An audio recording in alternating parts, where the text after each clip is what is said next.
Hi friends, உங்கள் அனைவருக்கும் காலை வணக்கம். நான் உங்கள் உடங்குடி சிவா. இன்றைக்கி நம்ம புதுசாக ஒரு 3 ப்ராடக்ட் லான்ச் பண்ணியிருக்கோம். அதை பற்றி தான் நம்ம வீடியோவில் பார்க்க போகிறோம். ஆல்ரெடி பார்த்திங்கன்னா நம்ம அந்த பனை மரத்துலேருந்து 17 விதைக்கு அதிலேருந்து கருப்பட்டி கல்கண்டுங்கிறது பார்த்திங்கன்னா ஒரு மதிப்பு கூட்டு பொருளாக ஒரு 25 ஐட்டம் நம்ம பண்ணிக்கிட்டு இருக்கோம். இப்போ அடிஷ்னலாக ஒரு 3 ஐட்டம் பண்ணியிருக்கோம்.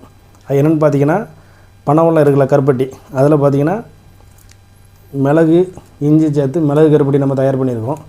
இது வந்து காலையில் வெறும் வயிற்றில் அப்படியே சாப்பிடலாம், இல்லைனா சுடு தண்ணி இருக்குல்ல, சுடு தண்ணியில் போட்டு நம்ம குடிச்சிக்கலாம். இது வந்து நமக்கு நல்லா ஜீரணத்துக்கு ரொம்ப நல்லாயிருக்கும். அடுத்தது பார்த்திங்கன்னா பனை வெல்லத்தில் வேர்க்கடலை சேர்த்துருக்கோம். இது வந்து குழந்தைங்களுக்கு ஒரு மார்னிங் ஒரு ஹெல்த்தி ஃபுட்டாக நம்ம வந்து தயார் பண்ணியிருக்கோம். முழுக்க குழந்தைங்களுக்காக ஒரு மார்னிங் ஹெல்த்தி ஃபுட்டாக தயார் பண்ணியிருக்கோம். சம்மர் டைமில் குழந்தைங்க ஸ்நாக்ஸ் ஏதாவது உங்கள்கிட்ட கேட்குறாங்க அப்படின்னா நீங்கள் டக்குன்னு ஓடி போய் கடைக்கு போய் வாங்க வேண்டிய அவசியமே இல்லை. நம்மளுடைய சிவா கருப்பட்டியில் ஆர்டர் பண்ணி நீங்கள் வீட்டில் வச்சா போதும். இந்த வேர்க்கடலை கருப்பட்டியை பருப்பியை வந்து குழந்தைங்களுக்கு கொடுங்க. நல்ல ஒரு சம்மர் டைம் நல்ல ஒரு ஹெல்த்தி ஃபுட்டாக கொடுக்கலாம். அடுத்தது என்ன பார்த்திங்கன்னா பனங்கிழங்கு. இது பார்த்திங்கன்னா பவுடராக வச்சுருக்கோம். பனங்கிழங்கு எல்லாருக்குமே தெரியும். அந்த பனங்கிழங்கு பார்த்திங்கன்னா ஒரு 10 கிலோ பனங்கிழங்கு நம்ம அவிச்சு காய வச்சு பவுட்ரு பண்ணால் 1.5 கிலோ 1.25 கிலோ தான் பவுடரே கிடைக்கிது. அதை பவுட்ரு பண்ணி ட்ரை பண்ணி நம்ம வச்சுருக்கோம்.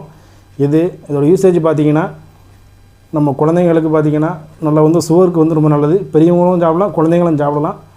குழந்தைங்களுக்கு பாலில் நீங்கள் அப்படியே கலக்கி கொடுங்க. அப்படி இல்லைன்னு வச்சுக்கலாம் தோசையில் நம்ம ஆட் பண்ணி கொடுக்கலாம், இல்லை இட்லியில் ஆட் பண்ணி கொடுக்கலாம். அதுபோக இந்த பனங்கிழங்கோட ஒரு பெரியவங்களுக்கு பார்த்திங்கன்னா மோஷன் சரியாக போகாமல் இருக்கும். அவங்களாம் பார்த்திங்கன்னா நைட்டு வந்து பாலை கலக்கி இந்த பனங்கிழங்கு மாவு குடிக்கும்போது மோஷன் நல்லா ஃப்ரீயாக போகும். கன்சியூவாக இருக்கிறவங்களுக்கு பார்த்திங்கன்னா இதை சாப்பிட்றதுல பார்த்திங்கன்னா அவங்களுக்கு அந்த மோஷன் ஃப்ரீயாக போகிறதுனால அவங்களுக்கு உடம்புக்கு ரொம்ப ஆரோக்கியமாக இருக்கும். இது நம்ம இப்படி ட்ரை பண்ணி வைக்கிறதுனால ஒரு 1 இயர் ஆனாலும் அந்த பனங்கிழங்கு மாவு நம்மகிட்ட கெட்டு போகாது. அதுபோக நம்ம இந்த உளுத்தங்களி கருப்பு கவுனிலாம் ஆல்ரெடி நம்ம போட்டுக்கிட்டுருக்கோம். இது எல்லாமே நம்மளுடைய கருப்பட்டியிலேருந்து ஒரு மதிப்பு கூட்டு பொருளாக கிட்டத்தட்ட ஒரு 28 ஐட்டங்களை நம்ம தயார் பண்ணியிருக்கோம். இன்னும் மேற்கொண்டு நிறைய தயார் பண்ணிக்கிட்டு இருக்கோம். இதுக்கு எல்லாமே நமது வாடிக்கையாளர் அனைவருக்கும் இந்த ஏப்ரல் மாதம் பார்த்திங்கன்னா ஒரு லக்கி ட்ரா ஆஃபர் நம்ம வந்து ரன் பண்ணுறோம். இந்த ஏப்ரல் 1லேருந்து ஏப்ரல் 31 வரையும் நம்மளுடைய சிவா கருப்பட்டி வெப்சைட்டில் பர்ச்சேஸ் பண்ணுற வாடிக்கையாளர் அனைவருக்கும் ஒரு லக்கி ட்ரா கூப்பன் இருக்குது. அது குழுக்கள் இன்றைக்கும் பார்த்திங்கன்னா மே 1ஆம் குழுக்கள் போடுவோம். ஆல்ரெடி நமக்கு நிறையா கஸ்டமர் நீங்கள் எல்லாமே நல்லா சப்போர்ட் பண்ணிக்கிட்டு இருக்கீங்க. மேலும் உங்களுடைய ஆதரவு கொடுத்துக்கிட்டே இருக்கணும். இந்த லக்கி ட்ராவில் வின் பண்ணுற கஸ்டமருக்கு பார்த்திங்கன்னா மில்டன் 1.2 லிட்டர் கெப்பாசிட்டி உள்ள ஒரு எலக்ட்ரிக் கேட்டில் நம்ம கொடுக்குறோம். இந்த எலக்ட்ரிக் கேட்டில் வந்து பார்த்திங்கன்னா நீங்கள் சிவா கருப்பட்டியில் முதல்ல நீங்கள் காப்பி டீ எல்லாமே போட்டு குடிச்சிக்கலாம். அதுக்காக நமக்கு இந்த ஆஃபர் இந்த மாதம் ரன் பண்ணிக்கிட்டு இருக்கோம்.